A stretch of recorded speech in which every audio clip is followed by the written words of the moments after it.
मला वाटतं उद्याचं जे रामरक्षा आंदोलन उद्धव ठाकरेंनी आणि टीमनी केलेलं आहे किंवा करणार आहेत, एक प्रकारचा ढोंगीपणा आहे. खरं तर हिंदू हृदय सम्राट बाळासाहेब ठाकरेजींना आज पुन्हा वेदना होतील. उद्धव ठाकरे असे का भरकळले? खरं तर जेव्हा अयोध्येमध्ये भगवान प्रभू रामचंद्राचा प्रतिष्ठापना होती तेव्हा उद्धव ठाकरे निमंत्रण असूनही गेले नाही. खरं तर या गोष्टीचं वाईट वाटतं की उद्धव ठाकरेजींनी भगवान प्रभू रामचंद्राला राजकारणाचा विषय केला आहे आणि राजकारणाकरता कुठल्याही स्तरापर्यंत जाण्याचा हा प्रयत्न आहे. आमच्याकरता भगवान प्रभू रामचंद्र हे आस्थेचा, संस्कार, संस्कृतीचा विषय आहे. पण आता या गोष्टीचं वाईट वाटतं की जनाधार गेल्यानंतर उद्धव ठाकरेजींना भगवान प्रभू रामचंद्राच्या नावाने राजकारण करून मताची व्होट बँक तयार करण्याचा प्रयत्न आहे. जेव्हा खरंच रस्त्यावर उतरण्याची गरज होती तेव्हा उतरले नाही आणि आता मात्र सर्वच लोकांनी उद्धव ठाकरेंना सोडल्यानंतर भगवान प्रभू रामचंद्राची आठवण उद्धवजींना येत आहे असं मला वाटतं. मुख्यमंत्र्यांना आमंत्रणाचं पत्र दिलं जातं, कुठेतरी दिवसण्याचा प्रकार वाटतो का? इथे येऊन रामरक्षा म्हणजे काय, अशाबद्दल राम संकटात आला असेल? खरं तर देवेंद्रजींना हिंदुत्व शिकवण्याची फार गरज नाही आहे. देवेंद्रजीचं आयुष्य हे हिंदू धर्माचं संस्कार, संस्कृती जतन करण्याकरता गेलेलं आहे. देव, देश, धर्मकार्याकरता आयुष्य देणारे देवेंद्रजी आहे आणि त्यामुळे अशा प्रयत्नांनी, अशा पत्रांनी कुणी काही डिवचलं तरी देवेंद्रजीच्या त्यांच्या भूमिकेवर काही फरक पडणार नाही.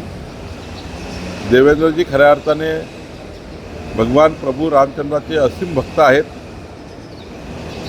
आणि बाबरी मस्जिदच्या आंदोलनाच्या वेळी देवेंद्रजी कार सेवा करत होते तेव्हा हे सर्व लोक झोपा घेत होते. त्यामुळं देवेंद्रजीबद्दल बोलून आणि ते नागपुरात बोलून केवळ त्यांना टीका मिळत आहे, काही दुसरं मिळत नाही. जयंत पाटलांनी एकनाथ शिंदेची भेट घेतली, जवळपास 1.25 तास चर्चा झाली. अगोदर मुख्यमंत्र्यांची भेट, आता ही भेट. माझ्याकडे जयंत पाटील येऊन गेलेत. 2 तास बैठक झाली परवा एका विषयावर, वाळवा तालुक्यावर. देवेंद्रजीकडे जाणे किंवा एकनाथजीकडे जाणे किंवा माझ्याकडे येणे हे काही राजकारणाचे विषय थोडी आहेत. शेवटी राज्याच्या डेव्हलपमेंटकरता सर्वांनी एकत्रितपणे सल्लामसलत केली पाहिजे, ही भूमिका आहे. एका घमासान सुरू असल्याचं चित्र एकंदर पाहायला मिळते आहे. अर्थात आमच्याकडे यावं यासाठी राष्ट्रवादी काँग्रेसकडून प्रयत्न होत आहे. असा घमासांचा कधीच प्रश्न येत नाही. काही जर वाटलं तर माननीय सुनेत्रा पवारजी आणि देवेंद्रजी बोलतील. घमासान करण्याचा काही प्रश्न नाही आहे. आमच्याकडे संवाद आहे. सुनेत्रा वहिनींना मोठं स्थान आहे आमच्याकडे. त्यामुळं देवेंद्र ही चर्चा करून निर्णय होईल.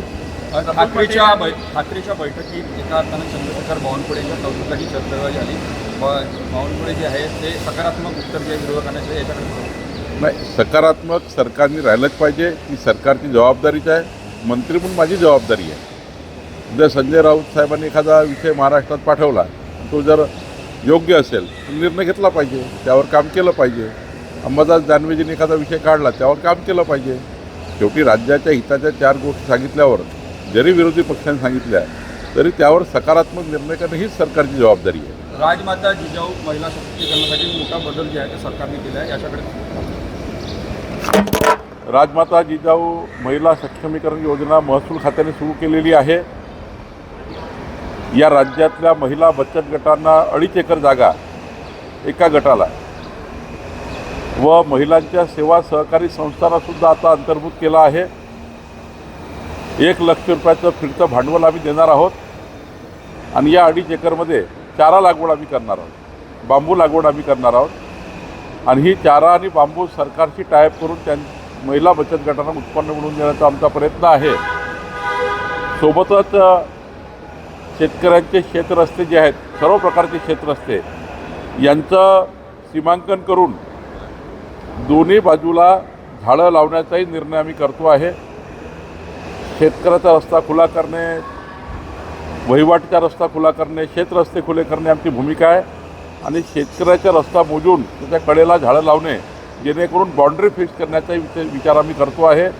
300 कोटी वृक्ष लागवडमध्ये आता आम्ही या ठिकाणी या अभियानाची अंमलबजावणी शेतपांधन रस्त्यावर करणार आहे. आणि शेतपांधन रस्त्याच्या दुतर्फा झाडे लावण्याचा निर्णय आपलं सरकार आम्ही करणार आहोत. लवकरच याचा शासन निर्णय येणार आहे. एकनाथ शिंदे यांची साडी वाटप योजना होती, कुठेतरी आर्थिक अडचणीमुळे बंद पडली असेल. सुरू करण्याचा निर्णय एखाद्या वेळी पुन्हा एकनाथजी करतील.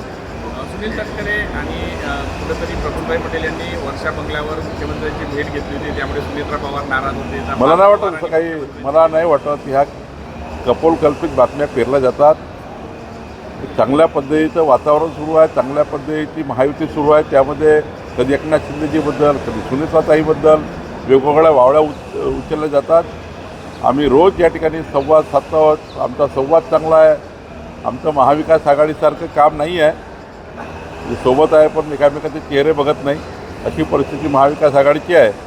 आम्ही या ठिकाणी स्पष्ट महायुतीमध्ये या ठिकाणी चांगल्या पद्धतीने महाराष्ट्रामध्ये काम करतो आहे.